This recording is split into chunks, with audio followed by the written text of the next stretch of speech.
రాష్ట్రంలో ఏం జరుగుతుంది? కులాల విభజన ఎందుకు జరుగుతుంది? అభివృద్ధి గురించి ఆలోచిస్తామా, లేకపోతే డివైడ్ అండ్ రూల్ పాలసీలో ఆలోచిస్తామా? ఇది వసతి ఎందుకు కల్పించారు కార్పొరేషన్స్ అన్నది? ఇందాక కూడా మీకు చెప్పాను, 54 కార్పొరేషన్లు అన్నప్పుడు అభివృద్ధి వైపే ధ్యేయంగా ఉండాలని ఆలోచించి ప్రతి ప్రభుత్వం చేస్తుంది. మేము కూటమిలో చంద్రబాబు గారు ప్రత్యేకించి జనసేన తరపు నుంచి, మేము పవన్ కళ్యాణ్ గారి తరపు నుంచి, అందరం కూడా బీజేపీ తరపు నుంచి అందరం కూడా ఆలోచించేది అభివృద్ధి అభివృద్ధి అభివృద్ధి. అలాంటిది కులాలను విభజిస్తూ ప్రతి క్రైమ్ ని, నేను ఒక లాయర్ నండి, ఈ కార్పొరేషన్ చైర్పర్సన్ ఏం పని అని కొంతమంది ప్రశ్నించవచ్చు. నేను ఒక అకౌంటబుల్ పర్సన్ ని, ఒక ఓటర్ని, అలానే ఒక లీడర్ని, లాయర్ని, ఒక మహిళగా, ఒక సామాజిక స్పృహతో, ఒక బాధ్యతతో నేను ఈరోజు కొన్ని విషయాలు మీకు చెప్పాలి. జనరల్గా నేను కార్పొరేషన్ మీటింగ్స్ మాలనే చేసుకుంటా, ఎప్పుడు ప్రెస్ ముందుకి రాలేదు. ఈసారి రావడానికి కారణం, ముఖ్యమైన కారణం, ఎంతసేపు కులాలతో ఆడుకుంటున్నారు, పేకాట ఆడినట్టుగా ఆడుకుంటున్నారు.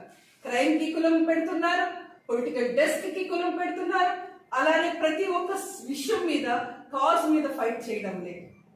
కాజ్ మీద ఫైట్ చేస్తే ఎన్డీఏ కూటమి ఎప్పుడు కూడా బ్రహ్మరథం పడతాం, తప్పకుండా అందరం సపోర్ట్ చేస్తాం. ఏదో చేస్తున్నాము కదా చేతకాని వాళ్ళలాగా అనుకుంటున్నారేమో.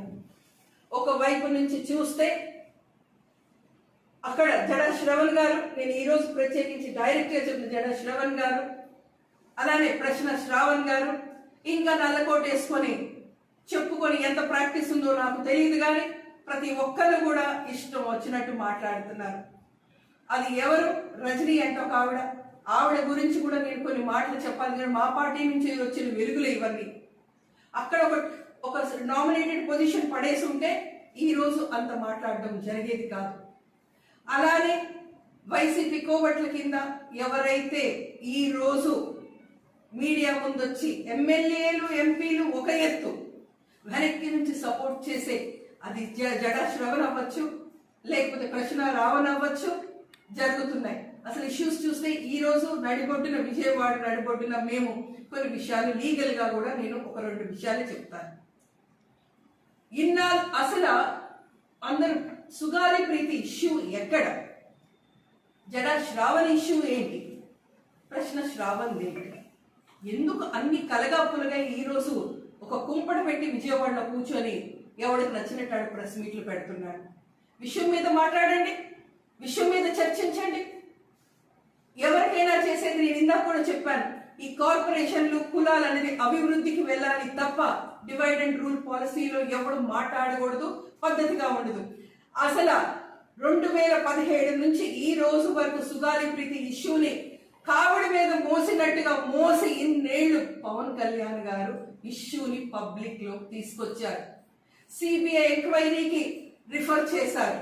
ఆ తల్లికి కుదిరినంత వరకు సపోర్ట్ చేశారు. ఆవిడ్ని ఇష్టం వచ్చినట్టు కలగాపులుగా చేసి ఏదేదో దేవుడు మనుషులను పుట్టిస్తాడు, కానీ రాజకీయ నాయకులు ఓటర్లు ఏ విధంగా ప్రభావితం చేస్తారో, విషయాన్ని ఏ విధంగా ప్రభావితం చేస్తారో వైసీపీ నాయకులను చూసే నేర్చుకోవాలి.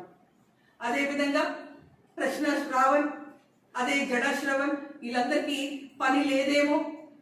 ఎవరు అన్నారు, చెట్టు కింద ప్లీడర్ల లాగా కూర్చొని క్రైస్తవ మతం అంటున్నారు, ఒక కాపు కులం అంటున్నారు. ఈరోజు కాపుకు సంబంధించి కాబట్టి నేను కూడా మాట్లాడుతున్నాను. ఇక్కడ కాపు కులం ఎక్కడ వచ్చింది? క్రైస్తవ కులం ఎక్కడికి వచ్చింది? రిలీజన్ ఎక్కడ వచ్చింది? ఎందుకు ఇక్కడ కన్ఫ్యూజ్ చేస్తున్నారు ప్రజల్ని భయాందోళనకు ఎందుకు గురి చేస్తున్నారు? ఎన్డీఏ కూటమిలో చాలా చక్కగా, సవ్యంగా, స్మూత్ గవర్నెన్స్ అవుతుంది. ఈ స్మూత్ గవర్నెన్స్ లో మీరు అభివృద్ధి వైపు దిశగా వెళ్ళండి. క్రైమ్ ఉంటే క్రైమ్ ని క్రైమ్ గా చూడండి. ఇక్కడ పవన్ కళ్యాణ్ గారు ఎందుకు వస్తున్నారు? డిప్యూటీ సీఎం గారి పేరు ఎందుకు పదే పదే తిరుగుతుంది? ఆయన పర్సనల్ లైఫ్ చుట్టూ ఎందుకు పదే పదే తిరుగుతుంది? ప్రజల గురించి మాట్లాడి, విషయం గురించి మాట్లాడి, కోర్ట్, లా అండ్ ఆర్డర్, సుమోటోగా జడ్జెస్ కూడా ఎన్నో ఇష్యూస్ ని తీసుకుంటున్నారు.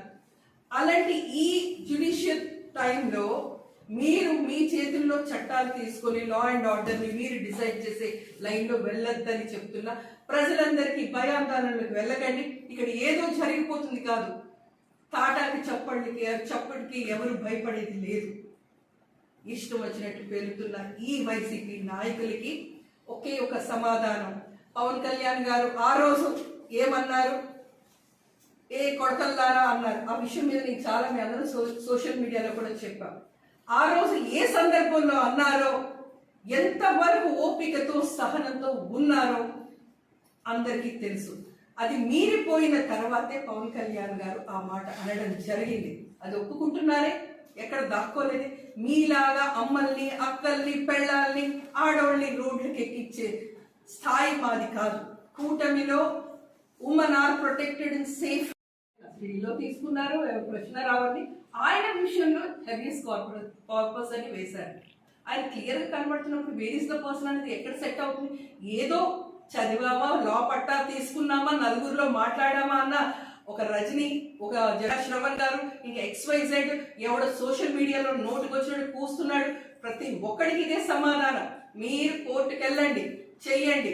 ఏదైనా విషయం ఉంటే సోషల్ మీడియాలో మాట్లాడండి. క్రైస్తవ మతం, కాపు కులం ఇవన్నీ కలగాపులుగా చేసి చెయ్యొద్దు.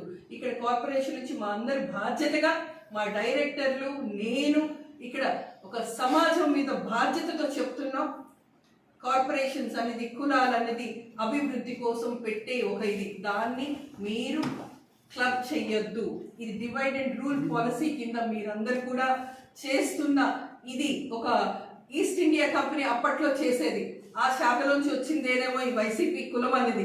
నిజంగా east India company divide and rule policy అనేది ఇండియన్స్ ని ఏ విధంగా డిస్టర్బ్ చేసి, కాన్కర్ చేసి వాళ్ళు వాడుకున్నారు అందరికీ తెలుసు. ఇప్పుడు నేను అదే ప్రత్యేకించి చెప్తున్నాను.